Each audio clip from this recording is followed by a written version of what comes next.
I'm Rosie Hardy. This is Rosie Hardy Gardening. Today I am just potting up a few of my plants that I grow indoors. They are all sorts of different things, and because I have accumulated so many over the last few years, I bring them over and pot them up one or two at a time. Some are going into much bigger pots, some are having a new moss pole put in them, others are going up just a little bit of a pot size and then going back into the house. I'm going to be using my peat-free mix here to put all of my plants into, and I am going to take them from a pot of this size, so that is just getting to the point where it's a little bit too top heavy for that container. So now I'm going to have a little search. I'm very lucky that I've got all sorts of different sizes there. That is too big. Yeah, so I don't like to go from that size to this size because these plants are not putting on a huge amount of root or growing much at the moment. So this is just a little bit of TLC to keep them going through the winter. And I know some people are going to go, why are you potting them at this time of the year?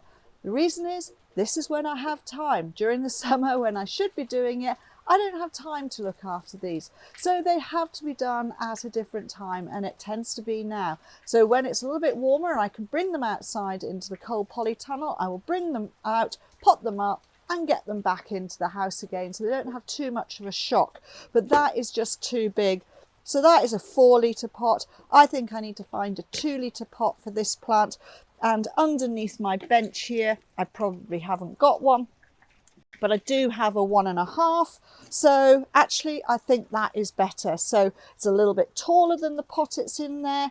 It's going to go in. There's going to be enough that it can have a bit more around it. If I can find a 2-litre pot, then all well and good. What I'm worried about is when I get back into the house, have I got pot covers to be able to go over this? Because remember, lots and lots of drainage holes, you water, the water goes all over. You don't want that water going over your good polished surfaces. So you need to put a saucer underneath there, and the saucer needs to have a little bit of a rim because otherwise, again, once you water, that water can spill out. It's better if you have a complete pot cover, but then you have to have a lot of different sizes. I know I am going to be playing a little bit of lift and move when I get back inside because I've got to move things around to different pot covers. Now I was thinking I'd found a 2-litre and I haven't. I've found a 3-litre, and even that is a little bit too big. If I put it in there, I mean, it's going to look fantastic in there.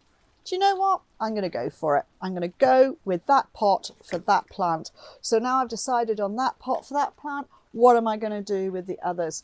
So this little baby was a little tiny cutting when I first got it, and it stayed and it was static for a long time, and then I repotted it up and hey presto, it came up to being really good. Now this I think could go into that, but I'm a little bit loath to do that because I think it will be too much. But because this is something which has long roots, I am actually going to go for one of these pots. These are called long toms. They are a much deeper pot, and I think that is ideal for that plant to go into. So that is that one chosen, and that'll be quite good. Then maybe we've got this little Monstera here. This is the cut-leafed one, or the monkey plant. I really do need to get this a moss pole. I haven't got one at the moment. At the moment, this is actually the same size literage pot wise as this one, so there's no point in putting it into that because you're going into exactly the same. The only beauty of this is that it's actually going into a round pot. I'm not a fan of square pots. Plants grow in rounds, therefore their roots grow in rounds, and it's just a personal thing. I would rather a plant went into a round pot. Aesthetically, I prefer it as well. So we're going to have to find something for this, and it'll probably have to be one of the small 3 litres. I'll have a look for that a little bit later. And then we've got the big monster here, and this is Monstera. So this is your typical Swiss cheese plant, and this is going to have this moss pole here, and this is all going to have to be attached. At the moment, this is sitting in a tiny little pot. It needs to go into something that will fit into this bucket. I'm not proud. I'm quite happy to have things like buckets like this put inside. I don't have to have the ceramic pot covers.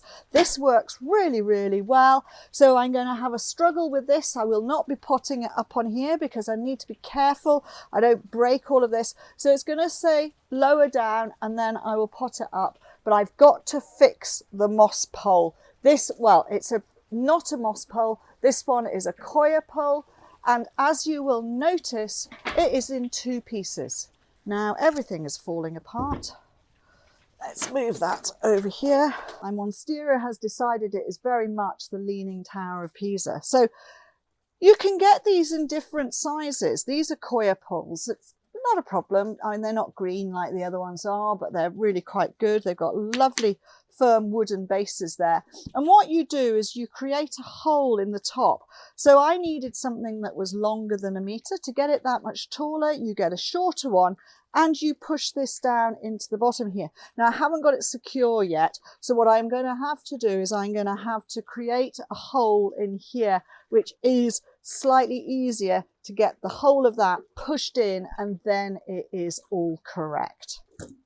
So we've got to make the hole in this a little bit bigger, and basically all you need to do is cut it a little bit, and that will actually make it so that you can get the other piece in there.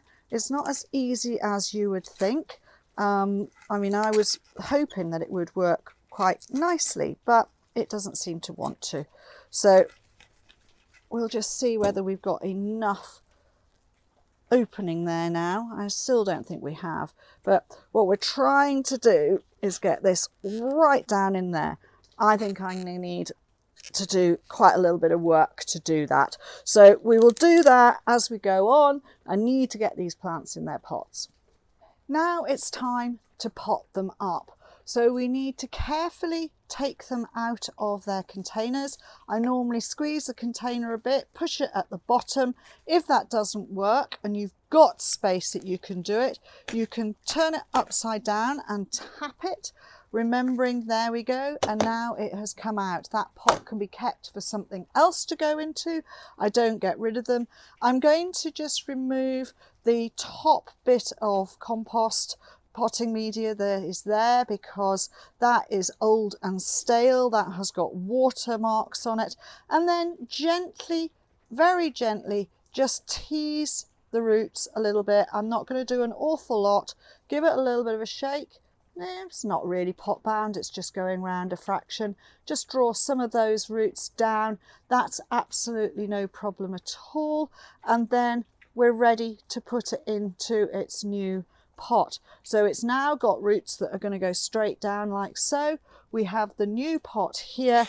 We're going to put a bit of compost into the bottom, and then we're going to put the plant in and gradually fill up around so that those loose roots have got a little bit of space to themselves, making sure the plant is in the centre. There's nothing worse than having a plant that's completely lopsided. Sometimes you can't do anything about it because they may have originally not been potted straight. But then basically working your way around, making sure that tamping it down onto here. Tamping it is much better than pushing your fingers in like so. If you do that with peat-free compost, you will push all of the air spaces out. You will completely consolidate it, and that way the plant is unhealthy because it's sitting in a really tight place. So the best thing to do is hold the plant, hold the pot and tap it down. Compost has then sunk a little bit, and you can then also tap round like so, and you'll find that it goes in a little bit more as you're doing that, because it's just encouraging it to go down. Now I like to leave a little bit of space at the top of here. Some people like to pot right up to the top. My reasoning is I've got these in the house. I do not want spillage of water over here. It also means that I can create a little reservoir if I water from the top, which is fine. I don't have a problem with some plants being watered from the top, because at the end of the day, if they live outside, they get rain and rainwater goes down. So that is one thing why I don't mind too much. Otherwise, you can put them into something and you can water from below. That is really up to you, as long as you do not overwater in the winter. They really do not need a lot at all. So this is now happy and fine in there. It looks a completely different size. It's amazing how you just put them up one pot size and they suddenly seem to have expanded and look really, really good. This Schefflera is going to go back probably in a slightly different window, because the pot cover that it's going to go into is in a different place and won't fit in the windowsill where I've got the other ones. So then I'm going to carry on potting these other ones. I have noticed here with my Dracaena that actually it's got a few damaged leaves. Now, rather than me taking these leaves off, I just tend to cut them at this time of the year, because I don't feel that it is a good thing to take the whole leaf off. So I will just shape round and make them look a little bit better. You see one that I did a lot earlier. So it's not really, and then what you can do is you can then turn the plant around and hide it. Then in the spring, when this is really growing away well, I will remove all these bottom leaves and that will be fine. But for the moment, I leave them in situ. I've got a whole mass of rubbish here. That's not going to go into the growing there. This has got its little label from when I purchased it. Might even say, there we go, squeeze the pot. Now this has gone a lot more at the bottom, so I am going to wriggle those a little bit more if I can. But it's not too bad. You know, I could have perhaps done this probably 3-4 months ago, but I was busy. I didn't have time. I have time now. So don't worry if you don't actually do things on time. You know, it's all about when you can do it, when you can actually fit that into your busy schedules. Most people have got busy schedules. Now this is going to go into this one, a little bit of compost at the bottom there. That's going to sit right in the middle. We're going to shake a little bit, hand it round the side, and then it will be starting to be able to hold itself up. Always hold it firmly. Hold the stem of the plant firmly as you are filling up and putting all this new compost in through here.